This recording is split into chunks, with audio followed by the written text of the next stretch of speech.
I usually like to get people to tell me stories. I think stories are good. People like telling stories. So instead of like, how do you know the host? I'm usually a little more explicit. I'm like, uh, so tell me the story about how you met, Yeah, yeah. yeah, give me Love like your fun friendship story. Cause like a conversation, hopefully someone says something interesting in that story and you can use that as a jumping off point. Welcome to this River Community Session with Aaron Cohn. He's building an indie small batch startup studio that has created products such as Real Nice and Group. He's also a longtime community builder in NYC and a dear friend of mine. Hello, my dear friend. Hello. Aaron is an indie SaaS dev who is very good at building and testing out like new tools and kind of finding like a wedge in the market. Has a lot of roots in the community space. He ran Founder Fridays in New York or Founders Friday, many years in New York. He also does a lot in the Bubble community. He's extremely well traveled and does Friends Rent a Mountain. I know you're probably not going to keep doing that, but that No, was like, we are. We do rent a mountain every single year for okay, every year you're like, why do we do this? And then you do it. because community is thankless, but we do it anyway. Yes. It is like, yeah, same with Ryan and I's Christmas party after it's over and it's like 3 a.m. and we're still cleaning up. We're like, why do we do this? And then next year we're like, let's do it bigger. Yeah, I think maybe like, and you said it really well. What I think is a little bit unique about me is I'm sort of at that intersection of community builder, who's also a no code builder, tinkerer, sort of thing. Like I was head of community at a platform called A Team for 3 years, where I was like one of the first hires, built a community of really good software builders, helped them raise 60 million.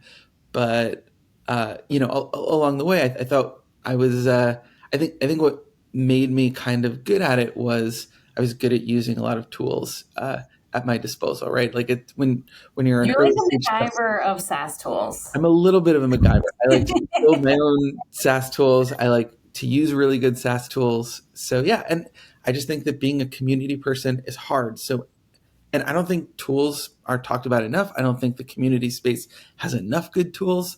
Yeah. And being a community manager is hard because you have so many people to keep happy, and the least you can ask for is tools that just take the administrative burden off of you, so you can remember why you started building community. Yes, yes. And then you are deep roots in New York, but you're living in LA at the moment and you bop back and forth. Any idea on long term which coast you'll land? Or I think we'll land back in New York. I hate the term bicoastal though, because it's like, ooh, I go back and forth between the two coolest cities in the US and neither one is good enough to entertain me. So yeah, I selfishly want you in New York so I can see you more often. I will say I'm not an LA hater. I like LA, but New York is much more conducive to community. I think because there's a centrality in public transit. LA, you have to work extra hard on community because no one wants to drive during rush hour, and can't blame them. On River, we have we like always joke. I'm like, none of us really drink alcohol because that's like totally so early odds. But I'm like, oh, if we did drink alcohol, we could have a drinking game of every time London and LA have a problem. Because like in London, the problem is everyone feels entitled to an event happening, but no one wants to do the work of planning it. And in LA, it's slightly different. Everyone wants there to be an event happen, and there are a lot of people step up to plan it, but everyone argues about which side of town it should be on. Correct. You never know. Like LA is not one city; it's a bunch of little cities mushed together. Yeah. So I'm like, guys, just have multiple meetups in the city. Like it's fine, but then that kind of dilutes some of the energy. But poor LA, I'm always like, oh, it's almost so perfect because the weather's so nice. You can do so much outdoor stuff. It's easy to do big groups. It's just hard to get everyone there. It is. Well, so Aaron and I know each other. How long have we been doing our little like meetup? Our Wednesday morning sesh. With a third founder, we do a weekly stand-up where it's just sort of like founders therapy. We've almost been doing it 3-4 years. I think it might be 4 years. Might be. I don't know. Yeah, but it's been incredible because it's like our own little founder community, very tiny. The only tool we use is Zoom because we chit chat. But I'm just finding, and I think this is actually a key ingredient in any community is consistency. Is yes. What's beautiful about it. Totally. And it's so nice that like you can be in the TSA line or like I'm like still greasy and sweaty from the gym, and like we still just get on the call. It's like doesn't matter. And sometimes you're like even Wednesday you were like, guys, it's too early here. I'm not videoing right now. I'm like, great. Totally. The thing on consistency, though, like, don't get me too started because I could go on for a while. There's that movie Join or Die. Yes. I That's like saw it having a bit of recently. a moment. Yeah, it's like it's a movie about community. And I went to one of their events at South by last year. I ran into the director, and I'm like, "Hey, man, you just made a documentary about community and like loneliness. And if you're gonna start something, what's your biggest piece of advice?" And he's like, "Honestly, it's consistency. It's doing Mhm. something every week at the same time with the same people." When I Yeah. ran Founders Friday in New York, we never really knew in the moment why it worked, but reflecting back, people knew every Friday morning at Mhm. 8:30 at this place, it's going to be something good, and you can just show up. And if you think about it, religion has been doing this forever, right? No, One day a religion week, is same king place. of consistency. Yep. Yeah, exactly. Like it does kind of work. And I know that something weekly is hard. It's not easy by any stretch, but also, First Fridays work in a lot of cities, right? First Mhm. Friday, everyone knows there's an art walk. It's good. People can like plan. People know what to expect. Yes. So I'm such a believer in consistency. The consistency, I think there's two reasons. I think it's value and friction. So I think the consistency, the value is found but in the consistency. So like Mhm, in our founder therapy session, when shit is hitting the fan for me, mhm. I don't have to give you the whole backstory. Like you already have the whole backstory. Like you already know why this person is stressful to me and like why this idea is a good idea or a bad idea. Like the consistency is the value is derived from that, but it's Yeah, also decreases the friction of like, well, where is it? When is it? Like people yeah, just like, oh, I would have gone to that, but I just didn't know. Like it just wasn't in my like pattern. So the consistency decreases the friction to show up, and then the more you show up, the more value you get. So it's this like kind of perpetuating cycle. correct. I also, as someone who runs events, I hate the word networking. I think networking is such Yeah. like a transactional, awful word, but I like the idea of making friends. And how do you make friends? You see the same people again and again and again. Like it's how you made friends if you went to college, right? You just saw the same people again and again. You kept running into each other, and it's probably why you made some work friends because you just saw them every day. And like Yeah. familiarity built and consistency just like builds comfort, and it lets you go deeper. Yeah. Comfort. Yeah. That's a great point.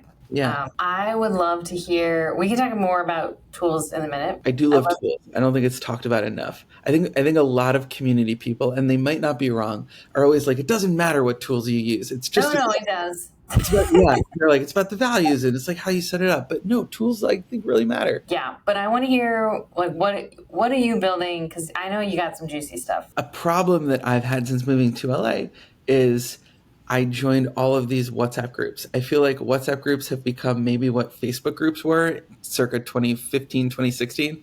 But as people have moved away from Facebook, folks have moved on to WhatsApp. So I got invited to all these really good WhatsApp communities. And WhatsApp does some things super well, like the fact that it's your phone number. Like if you fuck around on WhatsApp, you find out. You get banned. It's tied to your phone number. You can't just like get a new phone number. Yeah.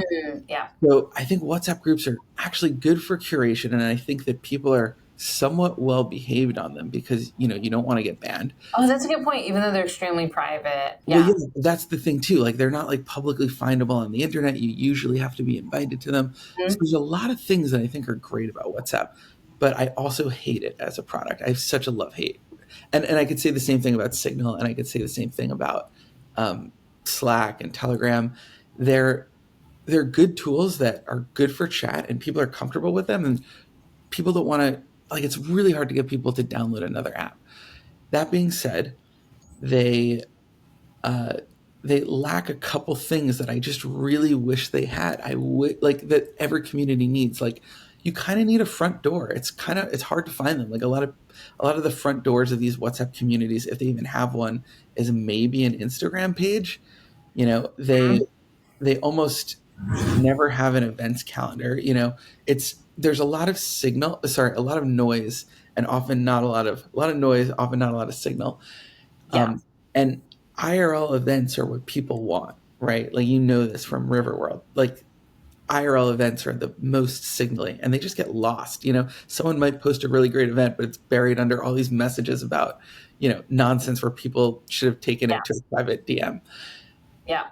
I also wish that they had a directory. I love a good directory. There's a community builder who I'll shout out in New York named Dave Nabinski. I And love Dave. yeah, everybody loves Dave. Dave cares more than any other community builder. Mm-hmm. Go to an event that Dave hosts. It's usually these podcast mixers in his home. He will almost always make a Google Doc with effectively a directory of who's there. He'll write out everyone's name, he'll link their socials, and he'll tell you in a one line what he likes about that person and what they like to talk about. And it's so fun. And nobody does it, but the best dinners I've been invited to, the host will often send out like a who's who ahead of time. So in a WhatsApp group, these are high quality curated groups, but they're just like names and phone numbers. I don't know what we have in common, all that stuff. Also, when it comes to events, I also like to sometimes check out who's there. I love serendipity. I love, like some people who I've met have been purely through luck. They're the first person I see when I walk into an event. But also I've been to dinners where there's like a directory ahead of time and I'm like, you know what? I'm going to start with this person. I think we're going to really hit it off.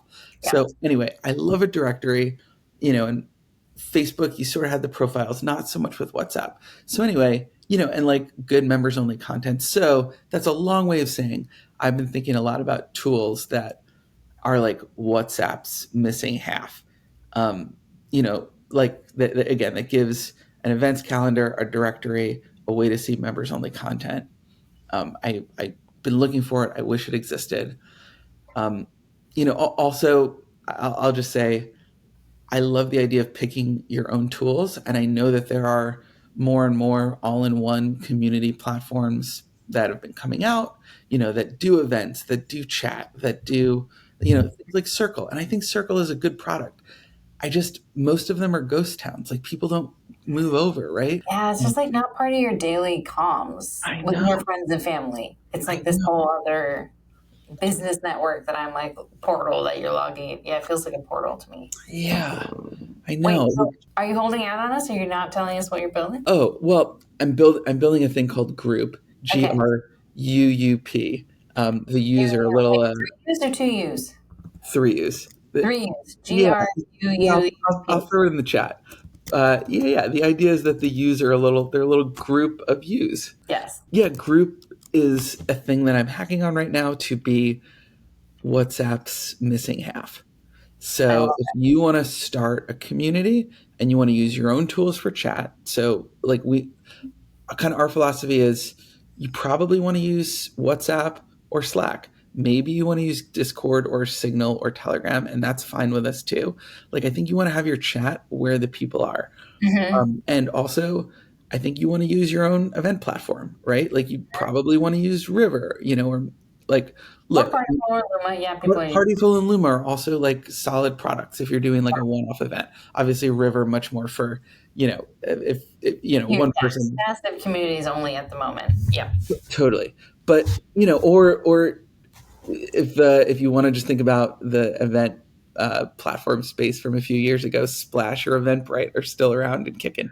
So or Google Calendar.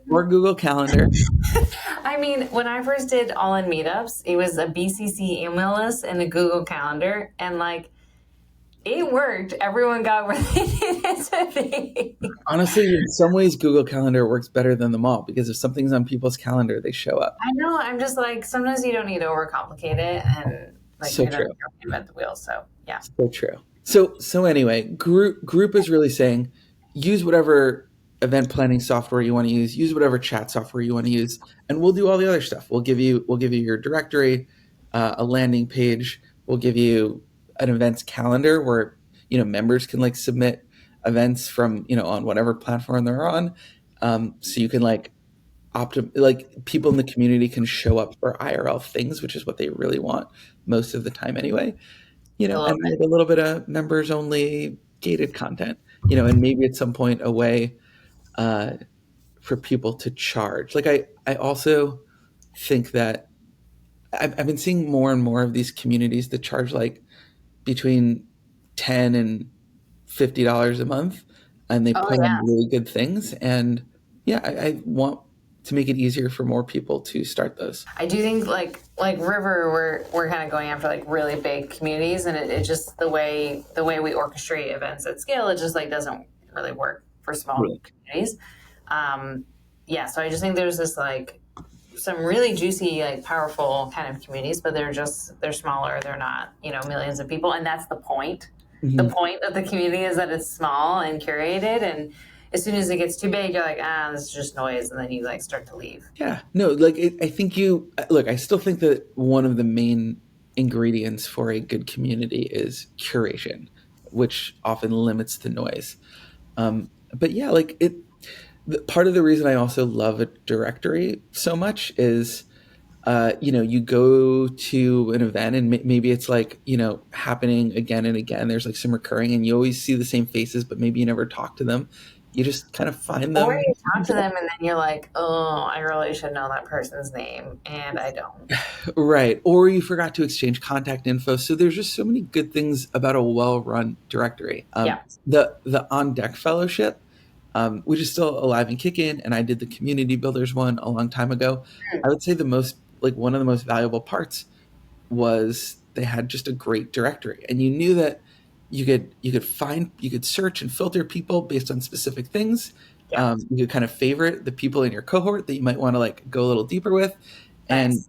yeah, like part of being part of a community is you're like, hey, we have this thing in common. Maybe also I can send you a note out of the blue and you'll actually respond because we're part of Oh, yeah. the same thing. I've been shocked in recent years how much is getting done in these WhatsApp groups and in these Telegram groups. I'm like, I was like, first I was Slack, then I got to WhatsApp, then I got to Telegram. I have an account on Signal to talk to one of my investors, but Yeah. I'm not like on Signal. And then there's like Firecaster, which is more like social media, I guess, not like a messaging group. But I cannot believe, and granted, all my investors are in the Web3 space, but I'm like, they all want to just interact on Telegram.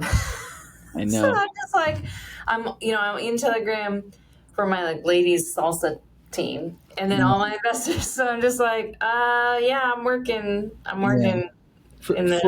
For Signal and WhatsApp and Telegram, there's a level of informality, and just easiness, whereas Slack, you get a little bit closer to work. I do kind of wish that they had threading to make it a little bit less noisy, and there was just like a better way. And I wish that they separated like my one-on-one chats from my giant, 500 person group chats. So they're far from perfect, but Yeah. well, And we haven't really talked about Discord. I mean, I'm like, I get in there and I'm completely overwhelmed. I'm like, where are my DMs? I know. So I've got another community builder friend named Philip Thomas, and he has a product called Booklet that I also really like. And his main thesis is that there's too much noise in all of these chat things, and the real product is he summarizes all of the chat and sends a daily email to everybody. Yeah. So even if you're not like actively involved, you get a daily email. You get the digest. Yeah. You get the digest. I know it's kind of based on YC's Bookface, which I think also does a daily digest, and it's really nice.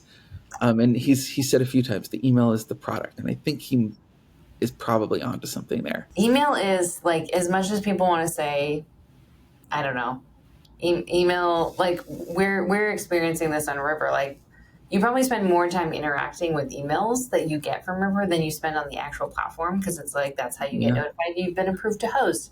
That's how you get your event reminders. I'm like, we really need to approve these emails because this is like this is the product, even though it's not. I still kind of love email. I think my life was better before Slack and all of these messaging platforms, because before then, if you wanted to reach me, you could text me or email me, and that's it.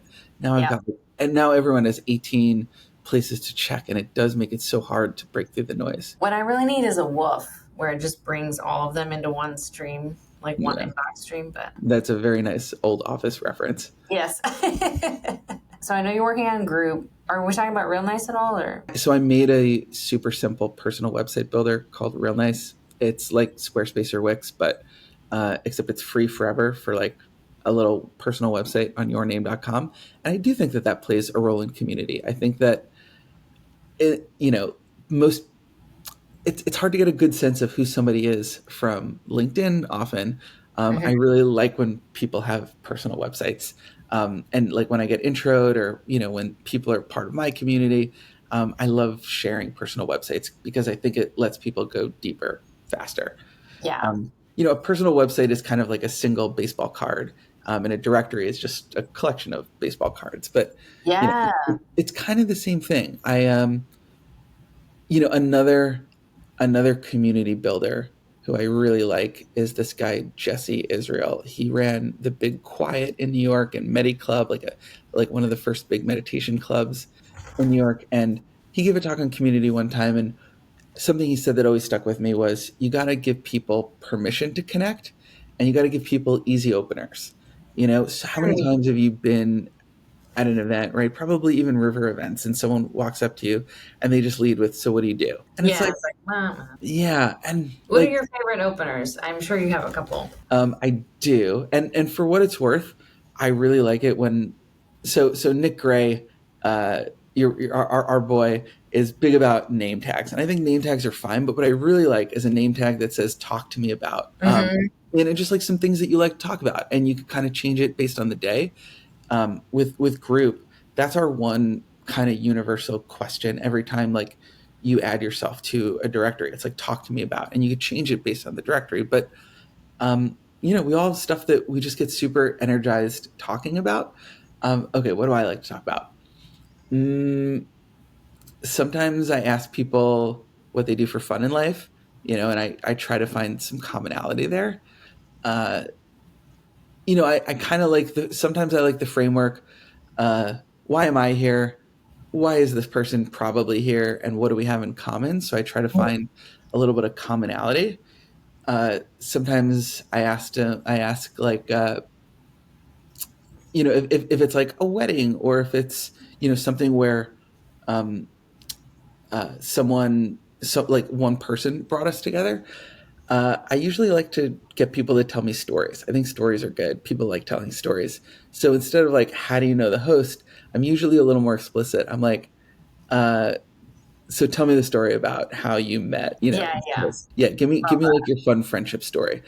Because like a conversation, hopefully someone says something interesting in that story, and you can use that as a jumping off point. One of my favorite icebreakers that I think kind of like is simple and catches people off guard is, when did you have your first cup of coffee? Mm, Because I find this actually like very culturally different. Like my friend James, he's from Haiti, and he's like, oh, like they give toddlers coffee yeah. with like cream and sugar. So I've been drinking since I was like 3. And I'm like, what? That's crazy. Or Yeah. some people will like admit like, oh, I've actually never had a cup of coffee. And you're like, what?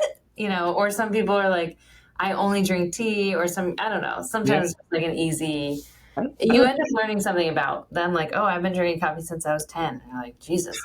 totally. And sometimes other life stories, come from Yeah. it too. Uh, Two more that I'll give you that like I think where are you from is an easy one. Like where did you grow up? Because you can usually find some commonality there, and that sometimes opens up some stories. And also I like what are you excited about right now, Yeah. or like what's coming up for you in life? Mhm. Like what are you looking forward to these days?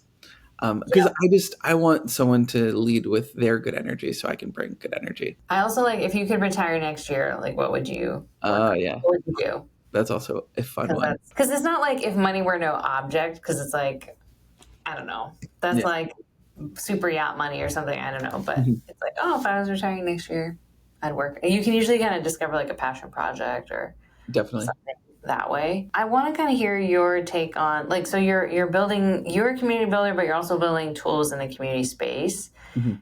You like, do you have a thesis around like where community's going? I don't know. Obviously, we're in this post-COVID world. Like, well, you have a lot of choices on what you could work on. Like, why be in Yeah. that space in general? The loneliness epidemic is real. It's so real. It makes people very sad. I think a lot of people in the States, or, a lot of people go to college and they're in like peak community. They have their clubs, they have their classes, they have the people they live with, their dorm, and then you move out and you kind of lose it. And I think there's a lot of people in their 20s, early 30s, um, and that maybe even move to a city and try to find it, and it's not easy. Adult friendships hard, and then as you get older, more of your friends move to different places, and you just have to start over. So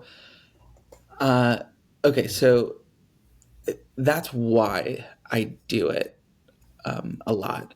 Also, there's a lot of crap communities out there, and but meanwhile, when you find one where the organizer genuinely cares, really gives a shit, is doing it for the right reasons, actually invites people in a thoughtful way, it's so nice. I've made some legitimately great friends from other friends communities where I just go to something that's random and I meet someone random, but then it turns into a friendship, and those friendships really have made my life better.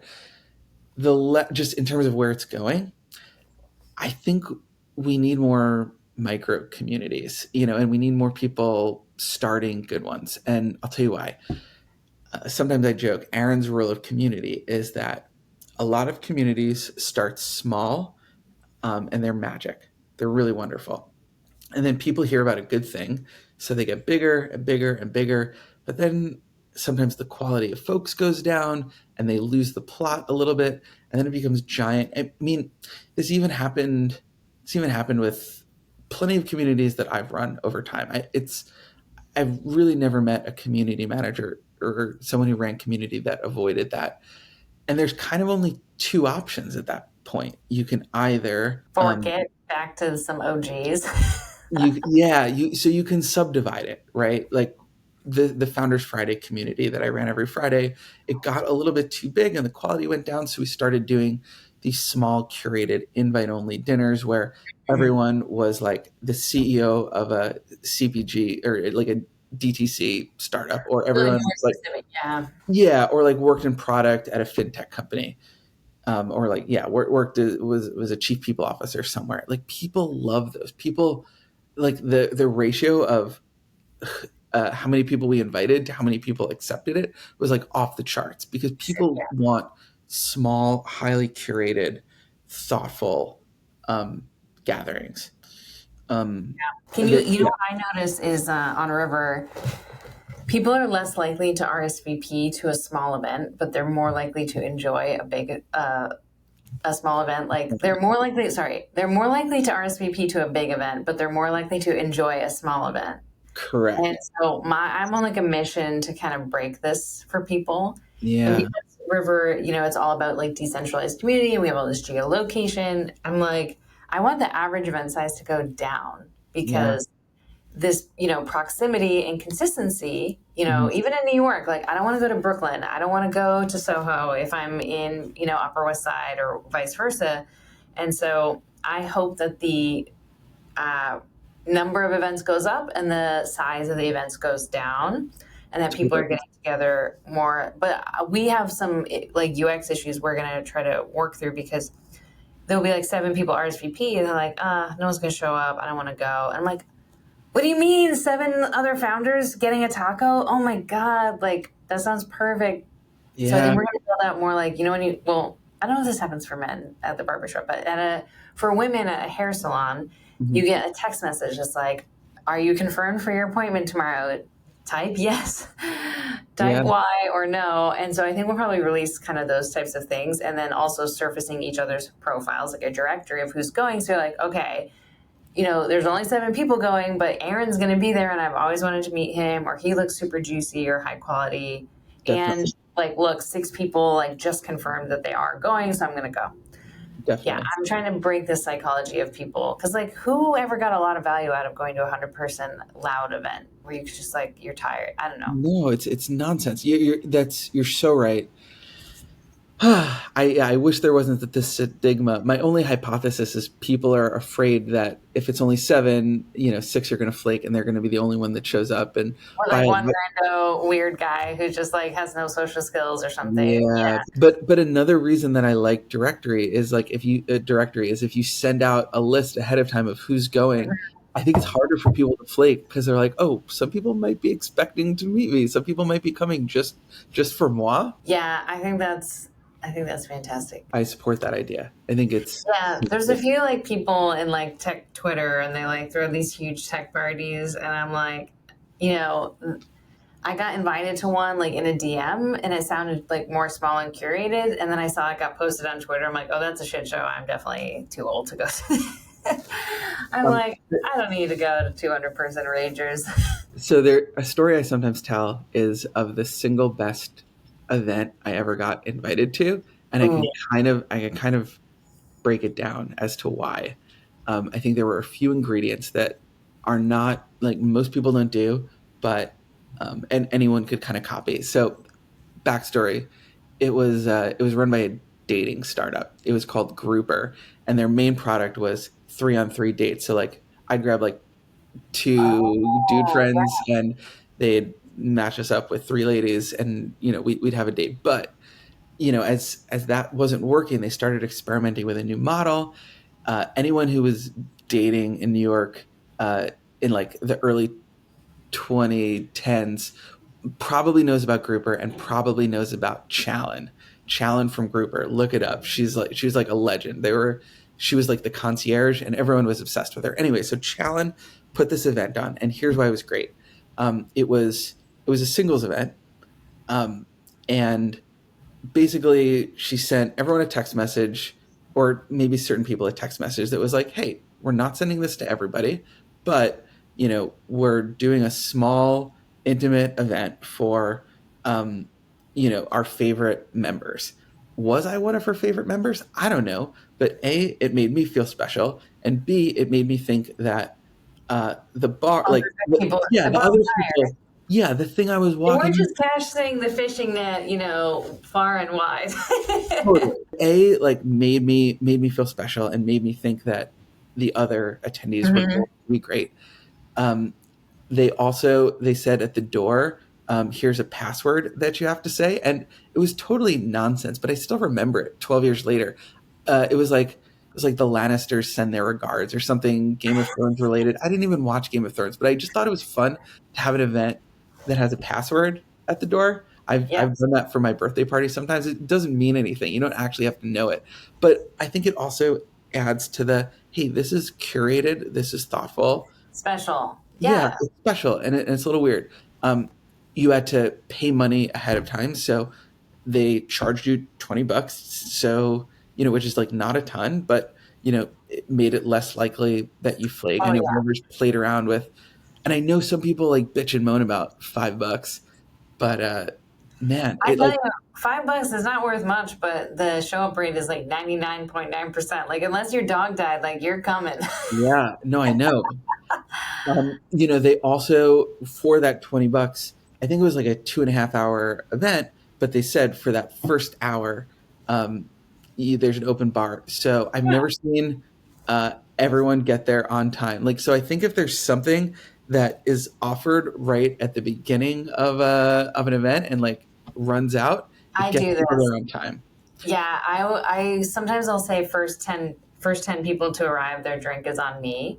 Totally. And first of all, half of the people end up just buying their own drink at the bar and then coming over to the group. And I was like, oh, I would have bought it for you. And they're like, oh, no, that's okay. Thanks anyways. But like, I knew you were offering, but I didn't need you to do that, It's great. So I don't even end up having to buy 10 drinks. I end up buying like 5 drinks or whatever. And then it's just a way to get the early people to come. Totally. And you should reward the early people. Sidebar, pet peeve for like Zoom events when people are like, we're just going to give everyone a couple minutes. Fuck that. No, like we're 4 years past COVID. You know how to log into Zoom. If you're late, it's fine. Yeah, don't reward bad behavior. Okay, and then the last thing that they did at this event, it's not exactly a directory, but it's directory adjacent. They when you arrived, they said fill out an index card with 2 truths and a lie, which is like kind of a silly college game, but whatever. And then after you filled it out, basically they gave you a different index card with 2 truths and a lie for someone from the opposite gender, and they kind of made a little game, and they said if you find the person whose card this belongs to, you both get a drink. So the brilliance there is they made a game, like a little bit of competition is sometimes nice. They also, but like the real genius was it was an easy opener. So if your card, one of the, the two truths and a lie was like played softball in college, and Yeah, and you're like, what sports do you play? or even you could just walk up to anyone and be like, you're giving off softball vibes, and they'd be like, haha, no, but I did this. Yep. So giving people easy openers and like, yeah, that aren't, what do you do, or something a little better. And they gave people permission to connect. It wasn't weird to go up to anyone because we're playing a game, Yeah. and we're trying to win something here. This is another thing is like, if everyone's doing it, it's totally cool. But if it's just like one person, this is why if I do host an event and I'm doing name tags, which I do often, I'm not perfect. I'm not perfectly by the Nick Rae book, but when I do name tags and someone's like, I'm like, nope, we're all wearing the name tags. Like, you're not the cool kid here. Everyone doesn't know who you are. You don't get to opt out. Yeah. I just all or nothing, 100%. Similarly, at small dinners, something, 10-person dinners, something that I love is midway through the meal, make everybody switch places. I do that as well. Each course, like, okay. Yeah, and that goes back to permission to connect. You make it not weird, you make it normal. Love that. Hopefully there are some good ideas in there that people can steal. Yeah, I need to work on consistency because I recently moved to Portsmouth, New Hampshire, and I started like a Portsmouth startup meetup group. And there's actually like some incredible people here. Like one guy's a software engineer. He's on the older side, but he worked at like Google and Twitter, and now he's like retired in Portsmouth. And some investors actually, a couple of other founders who are like in it, like not just like, I don't know, not juicier people than you'd expect.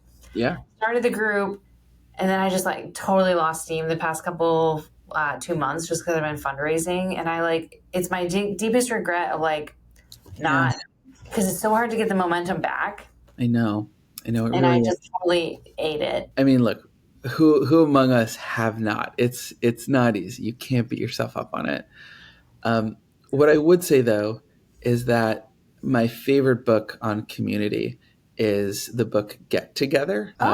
It's not talked about as much. We haven't talked about this. Yeah. Have you read it? No, we have never talked about this. I haven't read it.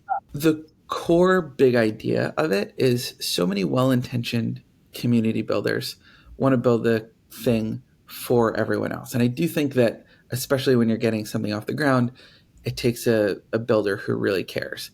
But their big argument is that, the big brain thing to do is to shift your mindset from build for to build with, where you make it really easy for members to organize their own stuff. Yeah. Really easy. Yep. You even give them a playbook, you give them, you trust them. If someone, you don't like prepare for the bad actors. You just like, you do your curating on the front end and you trust that people will do good things. And if someone's a bad actor, then you deal with it. Everyone's so afraid of bad actors, but most people just want to organize good stuff. I agree. Yeah, I mean, the way we built River is very much like that. Like anyone can host or propose an event, and you kind of start with the default mode is like trust. Yeah. You can host this event, and we have settings where you can be like, hey, if you're new here, you don't get to host more than a 15-person event to start small, and you don't get the emails and like data. So there's really no harm. Like anyone who's doing it for the wrong reasons, like they quickly realize there's no oxygen in the room, and then they just like ghost. But a lot of people like worry.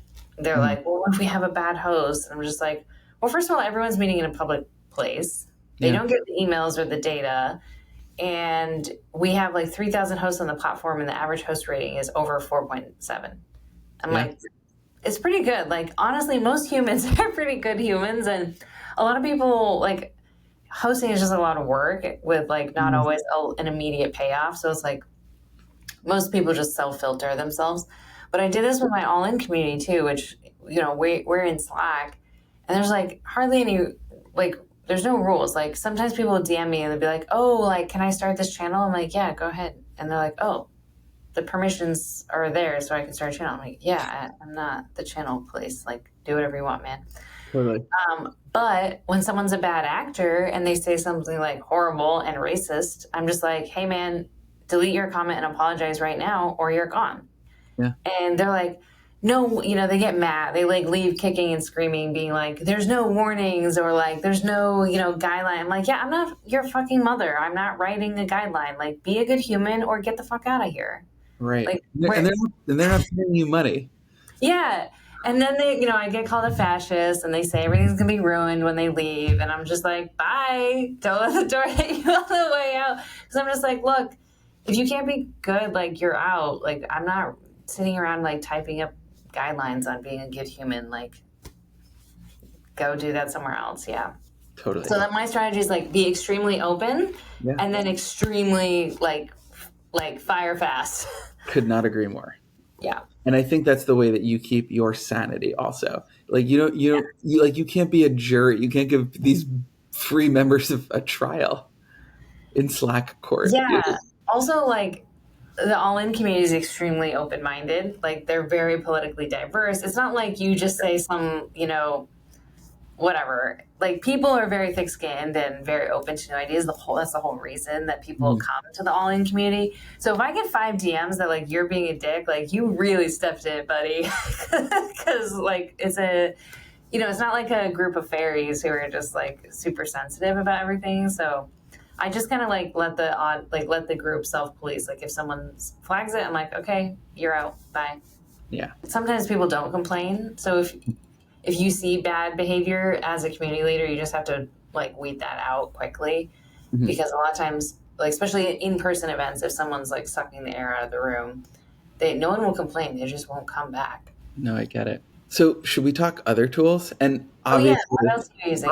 obviously I love River. I love we that don't talk everyone. about River. No, I know, but I do still just have to say that when I've hosted River events and I've attended River events, they do feel different because everyone has this thing in common, and there is, like, a level of self-selection on them, I think, and like they just and there's, like, a little bit of a purpose as a host, really, really easy.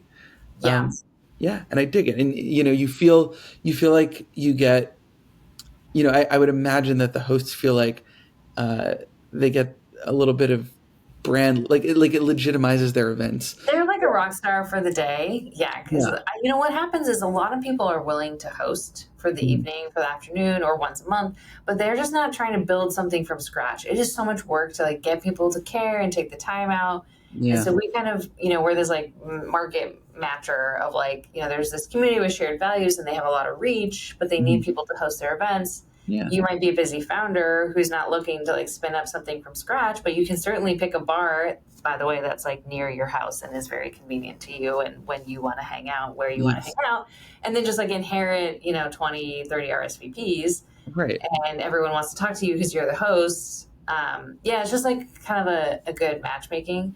And I agree, like, because we're kind of, like, niche communities and events, like, I hosted a Brian Johnson meetup in Boston and everyone was like a kid in a candy store because they're like, there's only 20 of us there, or 30, but they're like, I had no idea there were 30 vegans who wanted to go to sleep at 9 p.m. in this city, so it's like you're finding that, like, crazy, you're just finding those people you didn't think existed in your Totally. city. One of the charms of Reddit is there's, like, a super niche subreddit for any niche interest, but Reddit's not built for IRL gatherings, so sometimes people are like, let's gather, and, like, it's never too weird. works. It's too anonymous. And back to the question before, like, where do I see community going? I think that people like hosting. There's a lot of good benefits to hosting. It's good for your ego. It's fun, and you get to do things your way.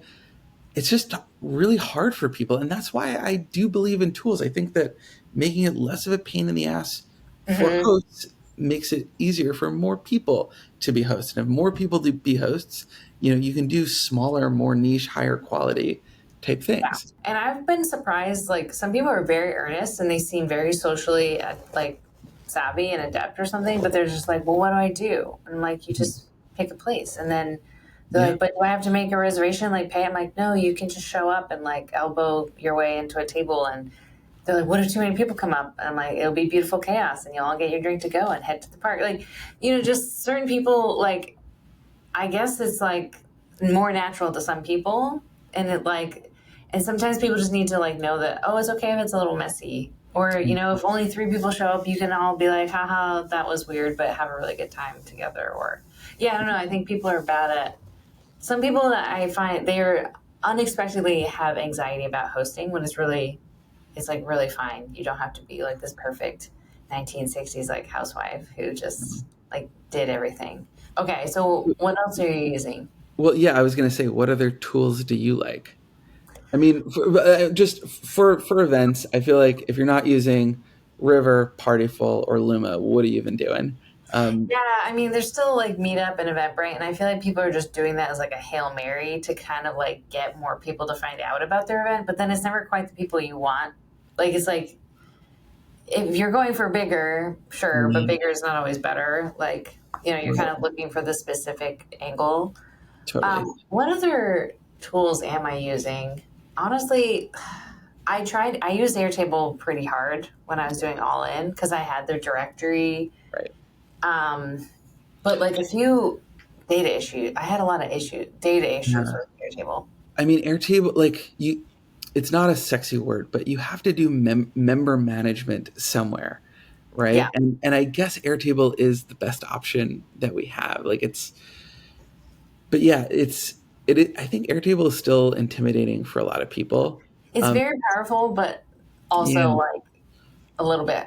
Yeah, because it's so powerful, there's just a lot. One of our theses with group, though, is that the way this should work is if you want to get in, if it's a high quality community, you want to get in, you got to fill out a little form.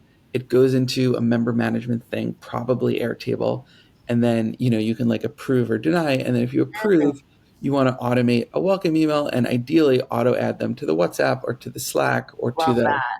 to the whatever. So yeah, I had used Airtable automations, and I do use Zapier a lot, not just for community, but just in my life. I use Zapier a lot. It's pretty powerful. If there was one tool that I would probably recommend to community builders, it would be like learn how to use Zapier. Zapier makes you happier. I was I was specifically the no code guy for an organization called US Digital Response for a while. And, because it was a nonprofit, they had a low budget, but they had a community. Like we lived on Zapier. Every time someone new joins, Zapier makes this person get an email, that person do that. It's, I would, and I think it's easy enough to learn. I think, and it lets you use whatever tools you want to use. I was going to say, I'm pulling it up right now. The other tool I like is called Vixer. It's not that community focused, but it's a video editing app on your phone. And I've been trying to get better. So now River sends you a text message during the event reminding you to snap a pic and post on social. And this is always my problem, is remembering to take like a group photo. I always forget. And then my husband Ryan's also not that great about it. Like one time I hosted this private event in Miami with Jason Calacanis. I like moderated a QA, and a bunch of people said it was the best tech event they'd ever been to in Miami. There's not a single photo of me moderating JCal. Like it's like, so I think if you know of an app that just like, I think collecting photos or reminding us to take photos, River's solving that in a way. But if there was like a standalone, maybe you should build that. Maybe. But what I love is Vixer is this video editing app. And in about an hour, I put together I think a very well edited 30-second highlight reel of this All In New York party we hosted. Very and cool. I used to make videos for work, like when I worked at Intercom using Camtasia and ScreenFlow. It would have taken me a whole week to do something at this level. I like that. It makes me think.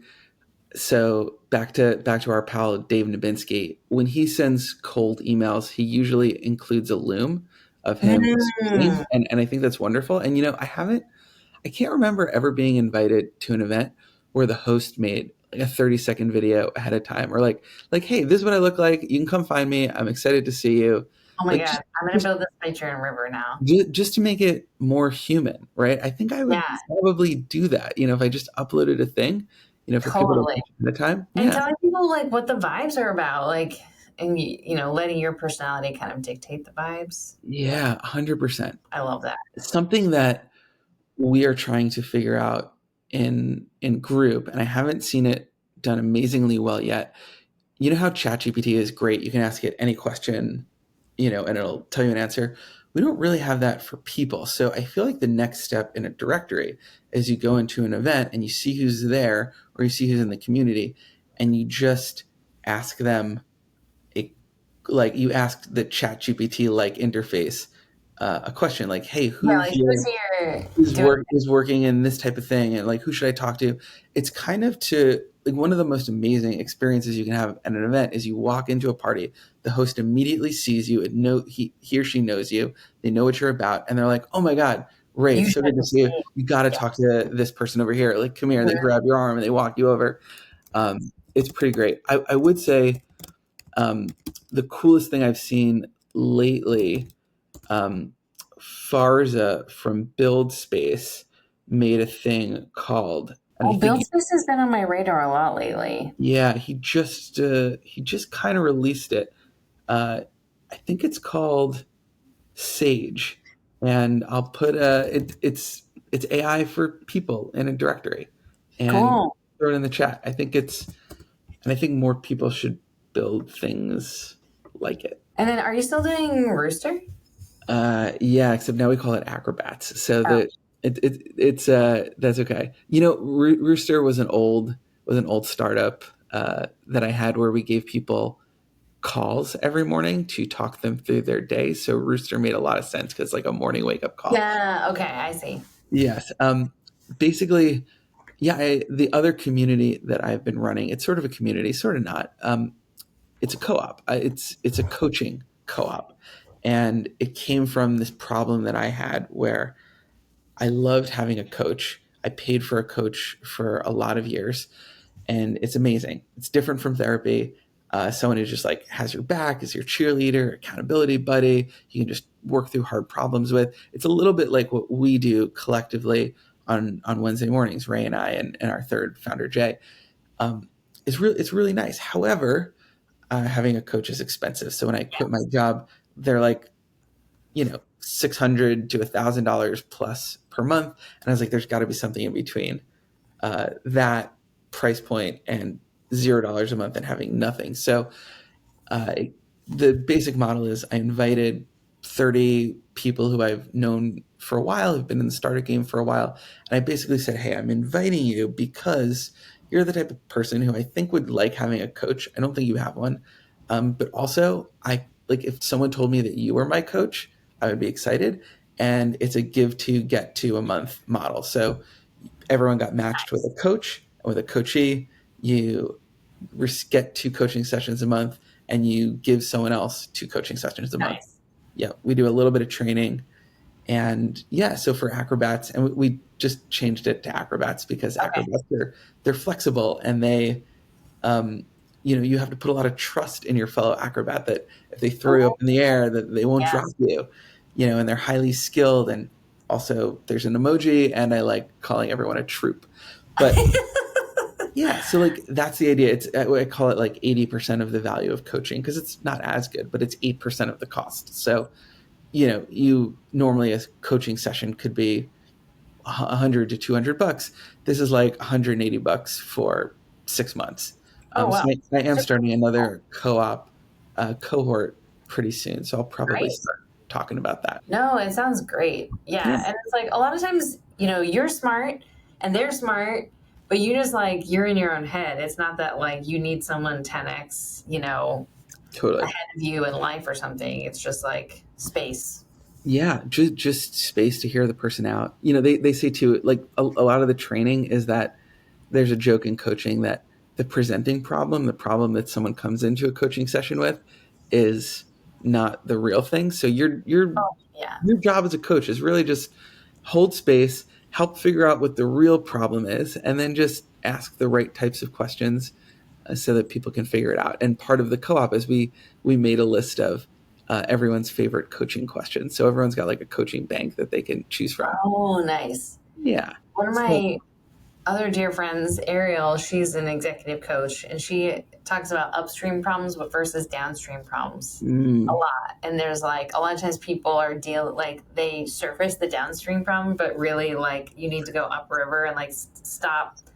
Whoever's like letting the kids jump off the bridge into the rapids, like they got to deal with that problem. Totally.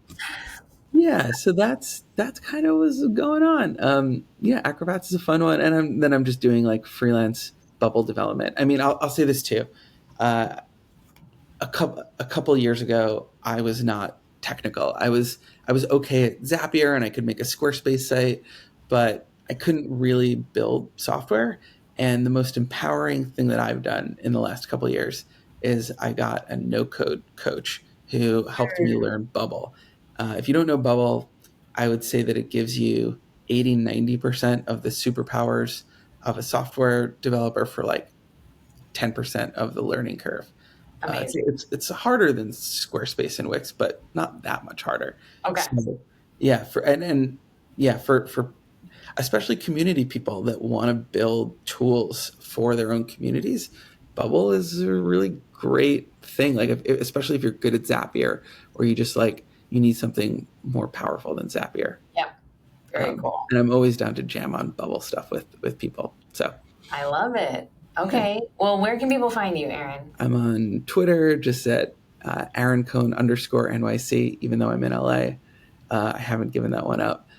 And also my personal website. I love personal websites. So aaroncohn.com has everything. I love personal websites too. I like recipes and like a music video, even though it probably shouldn't have all that stuff on it. I'm like, I don't care. They're great. They're your own little corner of the internet. Do whatever you want. Yeah, exactly. Okay. Yeah. And if you don't have a personal website, you can literally build one using Real Nice. That'll be free forever in 5 minutes. I adore you, Aaron. I love what you're building. Thank you for being on with me here. Thank you, as always. And I'll see you at a river thing soon, or on our Wednesday morning catch up.